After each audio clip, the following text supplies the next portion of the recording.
Telangana Congress booth level కార్యకర్తల సమావేశం LB స్టేడియంలో జరిగింది. ఈ కార్యక్రమంలో తెలంగాణ ముఖ్యమంత్రి రేవంత్ రెడ్డి మాట్లాడారు. ఇప్పుడు ఆ లైవ్ చూద్దాం. వారి త్యాగం ఉన్నది.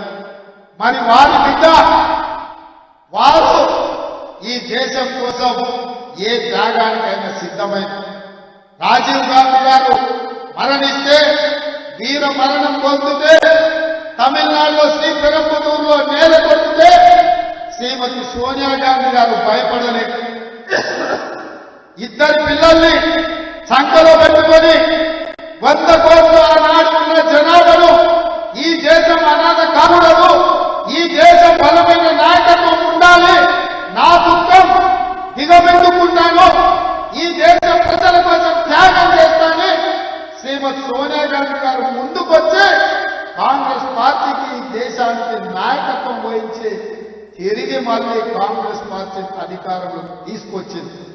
ఆ విధంగా సంక్షోభంలో ఉన్న ఈ దేశానికి బలమైన నాయకత్వాన్ని అందించి ప్రధానమంత్రి రాష్ట్రపతి పదవులను త్యాగం చేసి ఈ దేశాన్ని మళ్ళీ శత్రు దుర్భేద్యమైన దేశంగా శ్రీమతి సోనియా గాంధీ గారు తీర్చిదిద్దారు. వారి స్ఫూర్తితోనే 2004లో రాహుల్ గాంధీ గారు ఎంపీ అయ్యింది.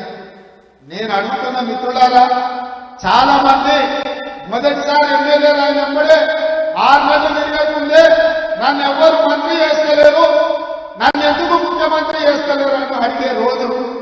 కానీ 2004లో 2009లో 10 సంవత్సరాలు కాంగ్రెస్ పార్టీ అధికారంలో ఉంటే రాహుల్ గాంధీ గారు మంత్రి గాని ప్రధానమంత్రి గాని రాష్ట్రపతి పదవి గాని అడగలేదు. పదవులు త్యాగం చేసి ప్రజలలో ఉండి ప్రజల తరఫున కొట్లాడి మేధావి అయిన మన్మోహన్ సింగ్ ప్రధానమంత్రిని చేసిండ్రు, ప్రణబ్ ముఖర్జీని రాష్ట్రపతిని చేసిండ్రు. త్యాగం అంటే రాహుల్ గాంధీది, త్యాగం అంటే సోనియా గాంధీది, మరణం అంటే వీర మరణం అంటే రాజీవ్ గాంధీది.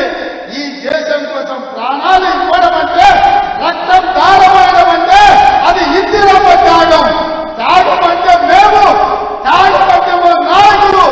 ఈ దేశం కోసం ప్రాణాలు అర్పించిన పార్టీ కాంగ్రెస్ పార్టీ.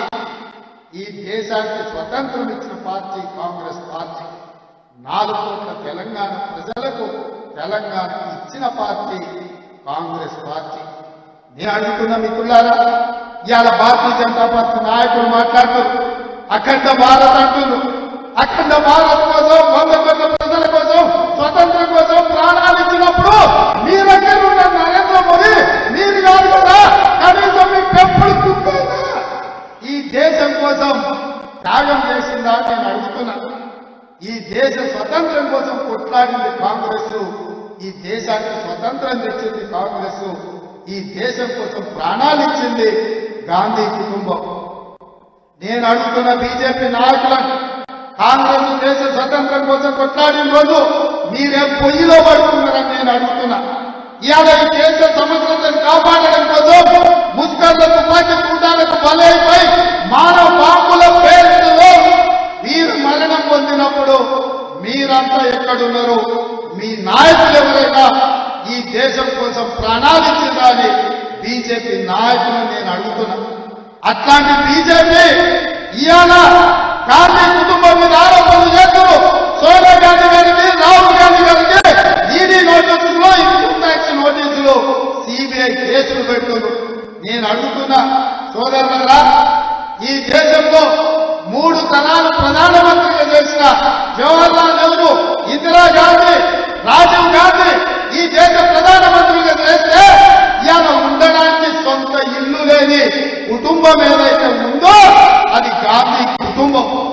వాళ్ళగా అవినీతి మరకలు అంటించే ప్రయత్నం అని నేను అడుగుతున్నా. ఉండడానికి ఇల్లు లేని వాళ్లకు సొమ్ము సంపాదించుకోవాలన్న ఆలోచన ఎందుకుంటది?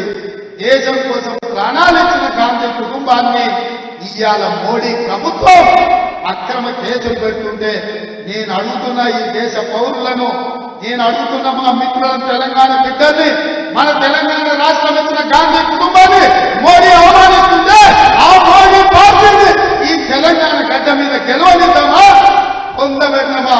మీరు ఇవాళ ఆలోచన చెయ్యండి మిత్రులారా. ఇవాళ మన యుద్ధం దేశంలో మోడీతోనైతే సందర్భ సడలియాక జిల్లా రంగాలు ఇవాళ ఊరూరు తిరుగుతున్నారు. 10 ఏళ్ళు మేము అధికారులున్నాం, మిమ్మల్ని దోచుకున్నాం, మిమ్మల్ని అవమానించడం, మమ్మల్ని మన్నించండి అని నేను చెప్పదలుచుకున్నా. 100 ఎలుకలు తిన్న పిల్లంట తీర్థయాత్రలు పోయిందంట, అయ్యా నా తప్పైంది మన్నించండి అని. ఇవాళ జిల్లా రంగాలు చాలా శోభరాజు ఇంట్లో వండుకుంటే ఉత్తగా వండుకోలేదు. మొన్న జరిగిన ఎన్నికలలో పోత మొక్కలేదు, పొక్కలు మీరు ఎరగొట్టే టీఆర్ఎస్ పోయి బోర్లో వండుకున్నారు.